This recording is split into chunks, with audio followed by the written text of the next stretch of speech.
امید ہے کہ آپ سب خیریت اور عافیت سے ہوں گے۔ سے اب آپ چینل میں نئے ہیں تو چینل کو سبسکرائب کر لیں اور بیل آئیکن بھی دبا لیں تاکہ کوئی بھی میں ویڈیو ڈالوں تو آپ تک ویڈیو پہنچ سکیں۔ جیسا کہ آپ نے تھمبنیل میں دیکھا ہوگا کہ جیسے ہی سردیوں کے موسم آ جانے لگتا ہے تو مونگ پھلی میں روز بروز اضافہ ہو جانے لگتا ہے۔ اور آخر یہ مونگ پھلی کے اندر ہے کیا چیز؟ یہ مونگ پھلی کے اندر پروٹین پایا جاتا ہے، چکنائی پایا جاتا ہے اور ایسے فائبرز بھی ہوتے ہیں جو انسانی صحت کے لیے ضروری ہوتا ہے۔ اور کہا جاتا ہے کہ اس مونگ پھلی کی جو چکنائی ہوتی ہے اس چکنائی کا پائے جانا ہماری صحت کے لیے بہت زیادہ مفید خیال کیا جاتا ہے۔ اور ساتھ ہی ساتھ اس مونگ پھلی کے اندر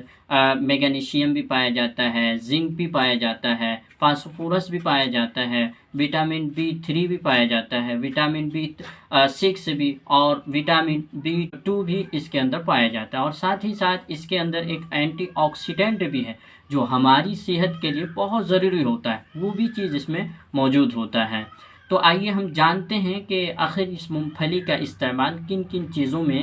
کیا جاتا ہے جس سے زیادہ فائدہ حاصل ہوتا ہے۔ تو جانتے ہیں کہ سب سے پہلے دل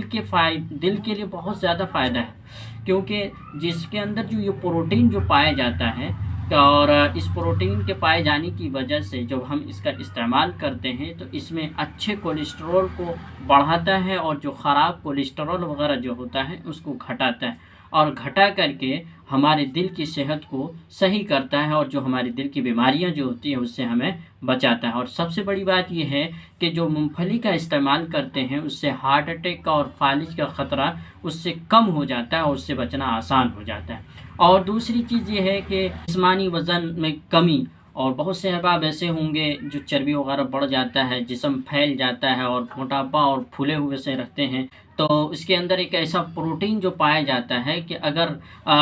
ہم جو کھاتے ہیں تو زیادہ دیر تک ہمیں بھوک نہیں لگتی ہے، تو جس کی وجہ سے ہم تحقیق سے یہ بات معلوم ہوئی ہے کہ اگر ہم غذا میں اس مونگ پھلی کو شامل کریں گے تو ہمارے وزن میں اضافہ نہیں ہوگا بلکہ کمی پیدا ہوگی۔ اور تیسرا بڑا فائدہ یہ ہے کہ اگر ہم استعمال کرتے ہیں مونگ پھلی کا تو اس کی وجہ سے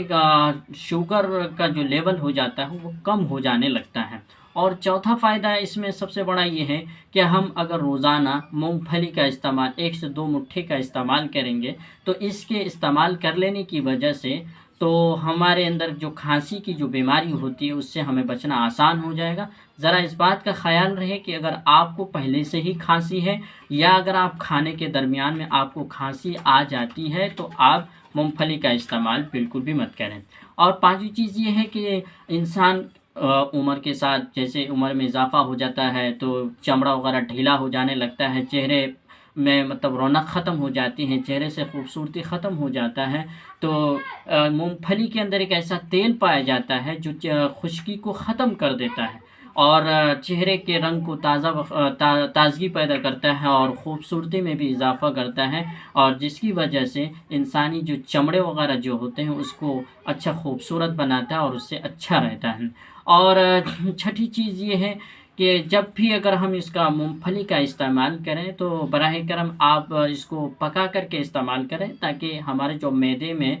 یہ بد ہضمی نہ کرے، ہمارے معدے میں گیس وغیرہ زیادہ پرابلم نہ کرے، جس کی وجہ سے اگر آپ پکا کے کھائیں گے تو آسانی سے بھی ہضم ہو جائے گا۔ اور یاد رہے کہ جو ہماری جو گھر کی خواتین ہیں وہ حاملہ ہونے کے درمیان میں اس مونگ پھلی کا استعمال بالکل بھی مت کریں، کیونکہ یہ چکنائی وغیرہ ہوتی ہے اور جس کی وجہ سے اس میں الرجی ہونے کا خطرہ زیادہ بڑھ جاتا ہے اور اس کی وجہ سے آپ کو بہت زیادہ پریشانیوں میں مبتلا ہو سکتے ہیں۔ اسی وجہ سے ہمارے گھر کی خواتین یہ مونگ پھلی کا استعمال بالکل بھی نہ کریں۔